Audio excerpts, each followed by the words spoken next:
সুদীপার সংসার 7 দিন রং তার ভরে যাবে তোমাদের মনে।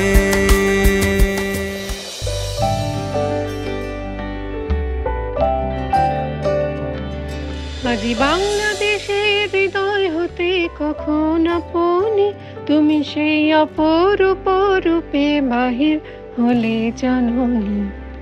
আহা, এসে পড়েছি বাংলাদেশ।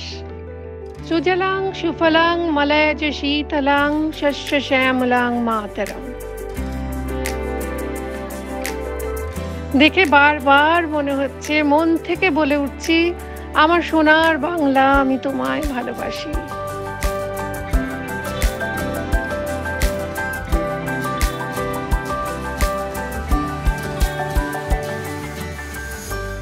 সকলকে ঈদের আগাম শুভেচ্ছা জানিয়ে, ঈদ মোবারক জানিয়ে শুরু করছি সুদীপার সংসার।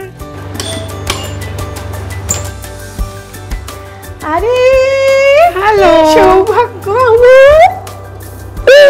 এসো এসো এসো এসো।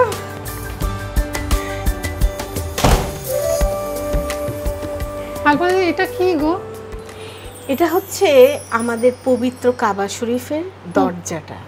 কাবা শরীফের দরজা? হ্যাঁ, এখানে কোরআনের আয়াত লেখা এবং এটা একটা লক এন্ড কি দিয়ে বন্ধ করা থাকে সব সময়। আচ্ছা। আর এইটা হচ্ছে তোমার পুরো ছবিটা, হ্যাঁ, যে যখন নামাজ হয় এই যে কাবা শরীফ এবং এই যে দরজাটা, যে অগণিত মানুষ, হ্যাঁ হ্যাঁ, অগণিত মানুষ একসাথে এক কাতারে সিজদা দিচ্ছে। হ্যাঁ, এটা তুমি কোথায় কিনেছো? এটা সব মক্কা শরীফ থেকে কেনা। তাই? হ্যাঁ।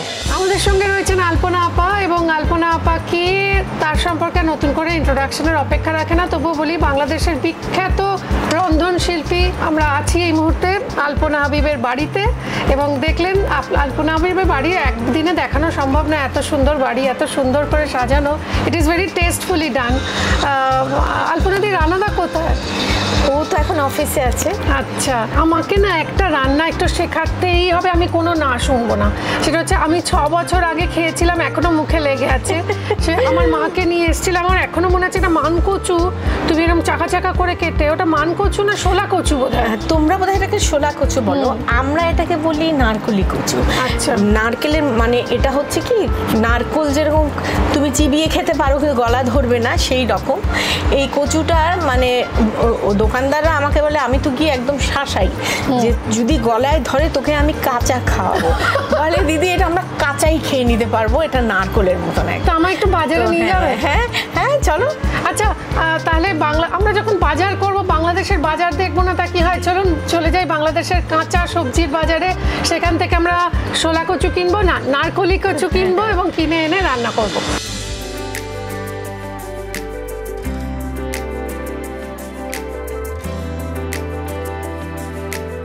এটা একদম আমাদের দেশি স্পেশাল কাগজি লেবু, দেখো। এটা বেশি ভালো না? আরে বাবা,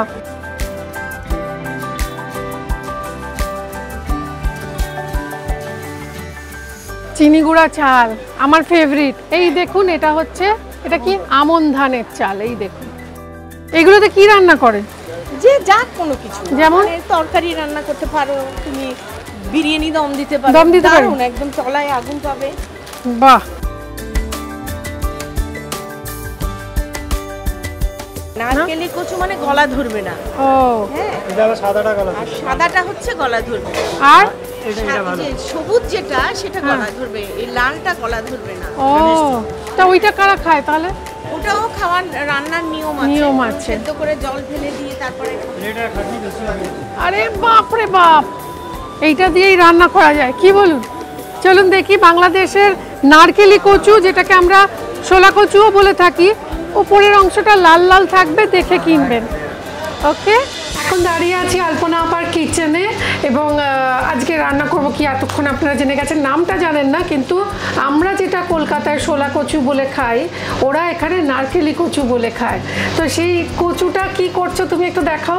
আচ্ছা, এটা হচ্ছে নারকেলি কচুর শিকড়ের দিকটা। শিকড়ের দিকটাকে ছিলে নিয়েছি, ছিলে তারপরে এরকম পুরু পুরু করে স্লাইস করে নিতে হবে। কচুটার কাটাটাই হচ্ছে মেইন। এটাকে মাঝখানে কেটে হাফ মুন শেপ করে নিলাম। হ্যাঁ, এখন তোমার দুই সাইড দিয়ে আমাকে কেচে নিতে হবে। এখন এক সাইড দিয়ে আমি সোজা করে 2/3 লেংথ ডিপ পর্যন্ত কাটবো।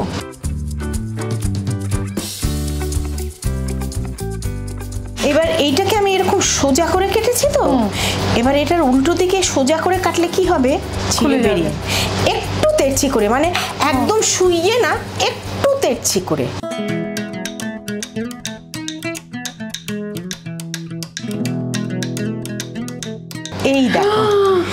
এই দেখো এইটা তো কিছুই না। এখন এই যে আমি আরো কেটে রেখেছি, এগুলোকে সব তোমার পর্যাপ্ত পরিমাণ লবণ মাখিয়ে রেখে দেওয়ার পরে তারপরে এটার যে চেহারা হবে দেখো, তখন দেখো লবণ একেবারে নরম। হ্যাঁ, এবং এটাকে আমি বেশ খানিকটা জল দিয়ে ধুয়ে নেব, কারণ না হলে অতিরিক্ত লবণাক্ত থাকবে এবং এরকম না ছিটছে না, এরকম চিপড়ে একদম বেল ফুলের মালার ছড়ার মতন হয়ে যায়। আমরা এখন কচুটা ভাজার জন্য গোলা তৈরি করব। সেই জন্য আমি নিয়েছি হাফ কাপ ময়দা, হাফ কাপ চালের গুঁড়ো। আচ্ছা, সমান সমান, সমান চালের গুঁড়ো আর ময়দাটা একদম সমান। হ্যাঁ, এবার একটু নুন, এবার মুখে ফুটফুট করে ফুটবে একটু পোস্ত, আচ্ছা কালো জিরে, একটু কালো জিরে দিলাম এবং মৌরি, একটু হলুদের গুঁড়ো দেব, লঙ্কার গুঁড়ো আর একটু ভাজা জিরের গুঁড়ো দেবো, মানে সেঁকে নেওয়া জিরের গুঁড়ো, এফেক্টটা ভালো আসে। এবার এই শুকনো ইনগ্রেডিয়েন্টস গুলো মাখিয়ে সামান্য একটু তেল দিয়ে, কি তেল এটা, সর্ষের তেল, যাতে গন্ধটা ভালো, হ্যাঁ আর ময়ান হয়, মুচমুচে হবে। হ্যাঁ, এবার এতে জল দেবো।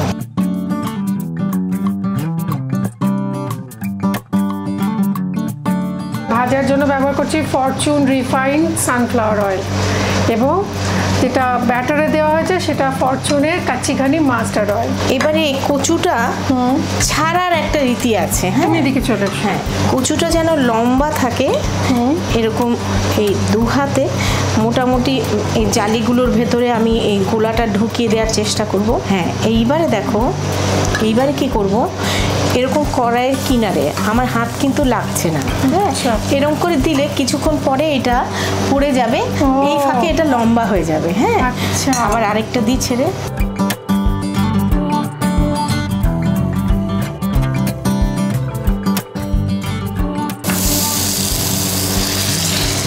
ভাজা হতে হতে তাহলে এটা লম্বা থাকে আর কি। আচ্ছা, বাবা কত পরিশ্রম, কত অধ্যাবসায়, কিন্তু এটা খেতে যা হবে না, খেতে হয় অনেকে বুঝতে, আমি তো প্রথমবার বুঝতেই পারিনি যে কচু, এবং বিকেলে চায়ের সাথে খেতেও কিন্তু খুব ভালো লাগে।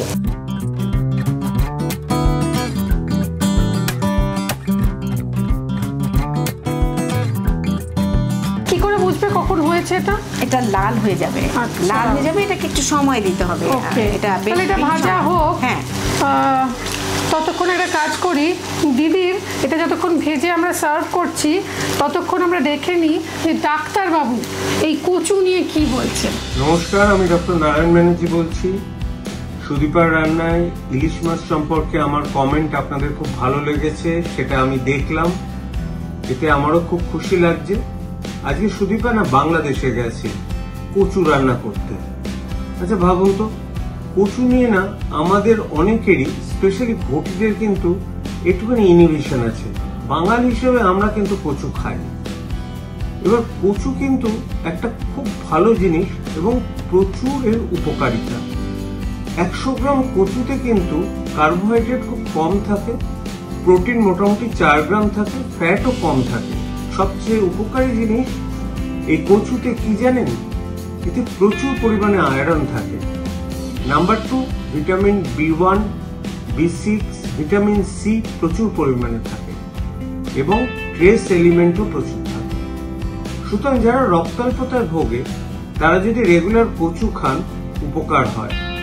এবং অনেকেই বলেন যে কচু রস যদি খায় সেটা কিন্তু অনেক সময় অ্যান্টি হাইপারটেনসিভ হিসেবেও কাজ করে। এটা নিয়ে ডিবেট আছে, অত ডিটেলসে গেলাম না। আরেকটা বলি, কচু খাওয়ার অসুবিধাটা কি? অক্সালেট আছে বলে গলায় একটু চুলকোতে পারে, আর যাদের কিডনি স্টোন আছে তাদের কচু না খাওয়াই ভালো।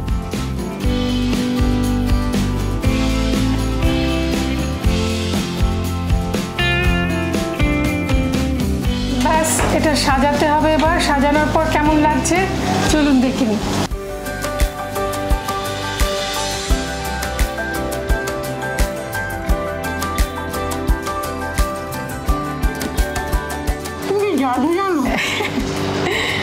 আমার সৌভাগ্য, আমি সুদীপাকে ওর শখের জিনিসটা 6 বছর পর বানিয়ে খাওয়াতে পেরেছি। তোমার জন্য কিছু গিফটস আছে, দেখে নেবো সেগুলো কি কি। ফরচুনের তরফ থেকে রয়েছে একটি gift hamper, Rumpa premium gold plated জুয়েলারির তরফ থেকে রয়েছে একটি আকর্ষণীয় গিফট, দীপ প্রকাশনের তরফ থেকে রয়েছে রবীন্দ্রনাথ ঠাকুরের এই সুন্দর একটা ছবির সেট এবং আমার একটা বই। সুদীপা চ্যাটার্জির তরফ থেকে রয়েছে একটা গিফট। আমি আসছি আপনাদের নিয়ে আবার এই আলপনা হাবিবের বাড়িতে, গুলশান 1 না, এটা 2, গুলশান 2। গুলশান 2তে কেউ কোথাও মানে যাবেন না, ওই সময়টা মিস করবেন না। কালকে সারাদিন তো পড়ে রয়েছে, দেখুন। আর আমাদের এই ইউটিউব চ্যানেল লাইক করুন, সাবস্ক্রাইব করুন, শেয়ার করুন, তার সঙ্গে সঙ্গে বেল বা নোটিফিকেশন যে বাটনটা আছে ওটা প্রেস করতে ভুলবেন না। কালকে ইলিশের একটা দারুণ রেসিপি, যেটা আগে কখনো খাননি, সেরকম খাওয়াবো, কথা দিলাম। আর আলপনা আপা, তোমার যদি ইউটিউবের লিঙ্কটা একটু বলে দাও, কিভাবে তোমাকে সাবস্ক্রাইব করবে। আমার ইউটিউবের লিঙ্ক হচ্ছে আলপনা হাবিব দিয়ে আপনি যে আমার প্রায় 550 ভিডিও আছে। সো যেই ধরনের রান্না আপনি দেখতে চান, আমার রান্না ভালো লাগলে আমার পেজটাকে সাবস্ক্রাইব করবেন, আর বেল আইকনটাতে চেপে নিলে সাথে সাথে মানে সবার আগে বেলটা কেন প্রেস করতে বলে, সবার আগে আপনার কাছে নোটিফিকেশন চলে যাবে যে নতুন ভিডিও এসছে। তাহলে আজকের মতো এখানেই টাটা, বাই বাই। আর বেশি দেরি করবো না, কারণ আমাকে এখন যেতে হবে একটুখানি শাড়ি কিনতে। শাড়ি কিনবো, গয়না কিনবো, বাকরখানি কিনবো, শুটকি কিনবো। আজকে টাটা, আবার দেখা হবে কালকে। কালকে আসছি ইলিশ নিয়ে। বাই।